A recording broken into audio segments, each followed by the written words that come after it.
Pulau Bali, pulau dewata yang juga surga bagi banyak orang.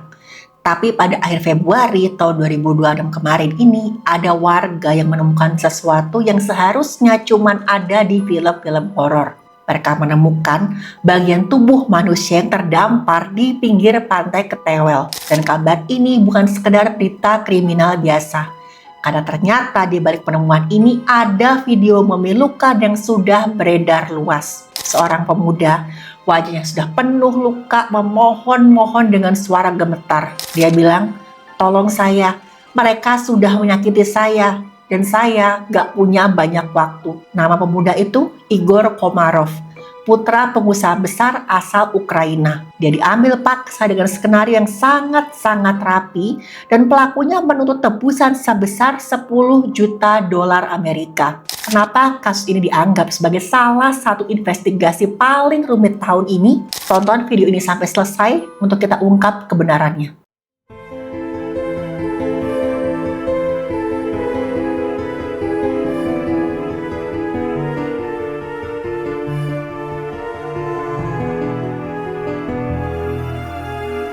Halo, saya Dr. Stefani. Saya seorang dokter spesialis forensik dan mediko-legal, dan saya belajar dari yang mati.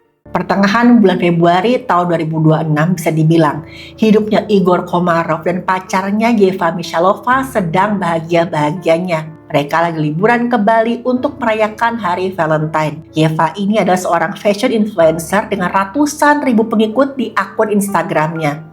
Sambil jalan-jalan, Yeva membagikan momen bahagianya dengan Igor. Setiap lokasi makan, tempat mereka menginap, sampai aktivitas harian mereka udah pasti diunggah ke media sosial secara real time. Ada satu foto di mana mereka sedang berada di sebuah objek wisata, dan Yeva mengupload foto itu ke akun Instagramnya. Captionnya seperti ini, "Peduli amat dengan hari Valentine. Saya mencintai kamu setiap hari." Tapi tanpa Yeva sadari, unggahan foto Valentine yang penuh kebahagiaan itu yang super duper romantis jadi peta jalan bagi para pengincar yang sudah mengintai mereka sejak mereka sampai ke Bandara Ngurah Rai. Tanggal 15 Februari 2026 di area Jimbaran, Igor sedang latihan mengendarai motor bareng teman-temannya. Tiba-tiba aja nih, ada sebuah mobil hitam memalangi jalannya Igor. Dari mobil itu keluar ada 6 orang pria. 6 orang ini menyeret Igor masuk ke dalam mobil dan kemudian mobil hitam itu pergi entah kemana. Dan saat itu teman-teman, gak ada satupun rekan-rekannya Igor yang berani berbuat apa-apa.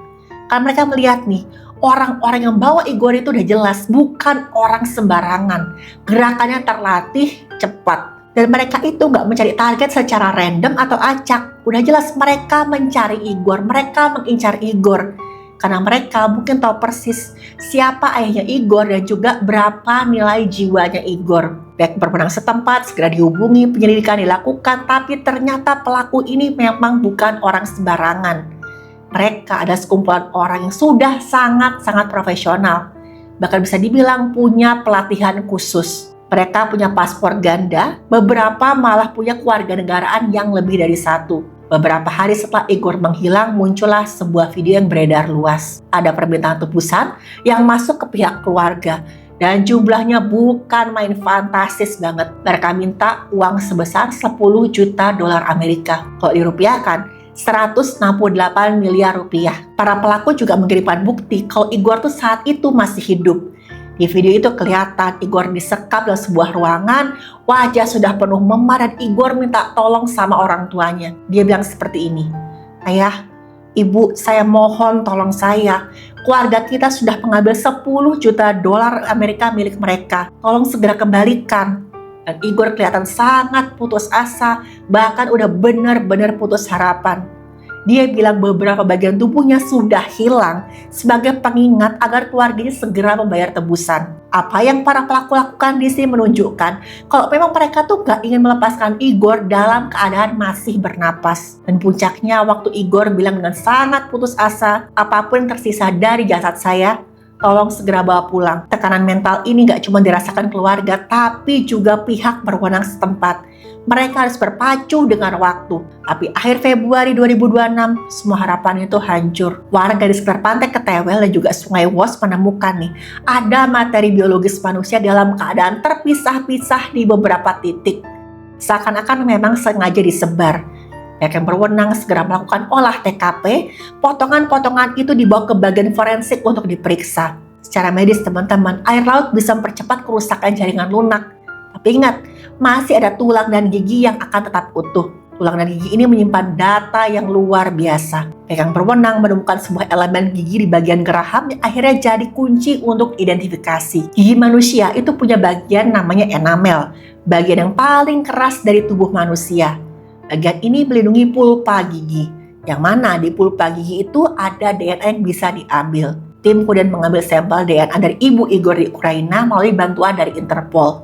Hasilnya ada kecocokan genetik mencapai 99,99%, yang artinya potongan itu memang adalah Igor Komarov. Diduga kuat, Igor mengalami trauma fisik yang sangat berat dari para pelaku sebelum kemudian ditemukan dalam kondisi yang gak lagi utuh. Selain itu di salah satu potongan ada juga gambaran tato dengan angka Romawi. Tato ini mirip banget dengan yang dimiliki oleh Igor. Pihak berwenang melakukan pengejaran ke lokasi yang diduga merupakan lokasi Igor disekap, yaitu ada sebuah villa yang ada di daerah Tabanan, Bali. Mereka mencurigai ada satu mobil hitam yang disewa oleh seorang tersangka berinisial C. Tapi, waktu C ditanya oleh pihak yang berwenang, dia bilang dia sama sekali nggak tahu kalau mobil itu akan digunakan untuk melakukan tindakan kriminal. Ketika pihak yang berwenang meriksa mobil itu, mereka melihat ada residu biologis yang secara visual menyerupai cairan tubuh. Dan ketika dia periksa, ya, itu memang cairan tubuh manusia yang DNA-nya identik dengan Igor. Menandakan kalau Igor memang dipindahkan dalam kondisi sudah terluka parah dengan mobil itu. Di dalam villa mereka menemukan berbagai macam alat yang digunakan para pelaku untuk melancarkan aksinya. Analisis bercak di dinding menunjukkan cairan tubuh Igor sempat memercik ke dinding.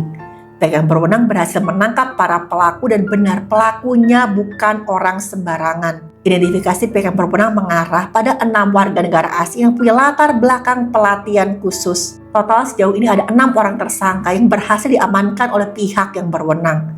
Ada beberapa orang lagi yang katanya sempat melarikan diri terlebih dulu. Dan sekarang mereka jadi buronan paling dicari oleh Interpol melalui Red Notice. Red Notice itu ada permintaan dari Interpol pada penegak hukum di seluruh dunia untuk menemukan dan menahan orang-orang yang dicari. Waktu berita ini menyebar luas, dan pasti banyak banget orang yang ketakutan. Tapi mereka juga penasaran, siapa sih Igor ini? Kenapa sampai ada orang-orang yang mau menyakiti dia sampai sebegitunya? Dan ternyata teman-teman, Igor bukan orang sembarangan. Dia adalah putra dari seorang pengusaha yang lumayan berpengaruh di Ukraina, baik secara politik ataupun secara sosial. Nama ayah Igor sering banget muncul di laporan media investigasi Ukraina dan juga Rusia. Dan kabarnya nih, keluarganya punya jaringan aset yang sangat luas, mulai dari real estate, pusat perbelanjaan, sampai aset-aset industri. Yang artinya, mereka adalah sasaran empuk buat sekelompok kriminal internasional. Dan Igor diincar karena orang tuanya punya sejumlah musuh dan juga saingan bisnis. Dengan menculik Igor dan minta tebusan udah pasti, keluarga Igor akan mendapat teror mental yang gak main-main. Apalagi jumlah tebusannya sampai 10 juta dolar Amerika Serikat. Para pelaku tahu nih kemampuan finansial keluarga Igor itu gak main-main. Tambah lagi, di akun media sosial, Igor ternyata sering banget menampilkan gaya hidupnya yang mewah. Atau istilahnya Igor sering banget flexing. Dan ini buat Igor secara nggak sadar jadi target yang mudah dipantau oleh para pelaku. Banyak banget teori yang muncul terkait penghilangan nyawanya Igor. Ada yang bilang motifnya persaingan bisnis. Ada juga yang bilang itu adalah aksi balasan atas apa yang pernah dilakukan oleh keluarganya Igor di masa lalu. Tapi juga ada yang bilang seperti ini. Ini adalah usaha untuk memaksa keluarga Igor menyerahkan sejumlah aset. Yang jelas, para pelaku ini sudah mengincar Igor sejak lama. Dan mereka tahu nih, Bali adalah tempat yang ideal untuk melancarkan aksi mereka. Kenapa? Karena di sana Igor akan menurunkan pengawalannya. Bodyguard yang menemani Igor nggak akan seketat di Ukraina ataupun di Eropa. Tindakan yang sangat fatal ini diduga merupakan pesan dasi strategis yang ditujukan pada pihak-pihak tertentu. Dan para pelaku sudah merancang semuanya dengan sangat-sangat rapi.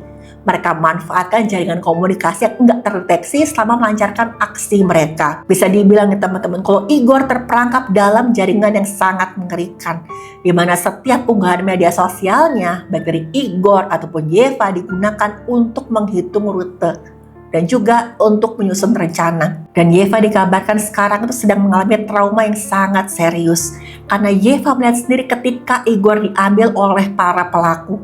Banyak banget media yang kemudian pertanyakan nih, apa gara-gara Yeva terlalu rajin memposting foto, para pelaku jadi semakin mudah mengincar Igor? Teman-teman, apa yang terjadi pada Igor adalah musibah, dan gak ada seorang pun yang ingin mengalami musibah. Dan saat ini bukan waktunya untuk menyalahkan pihak manapun.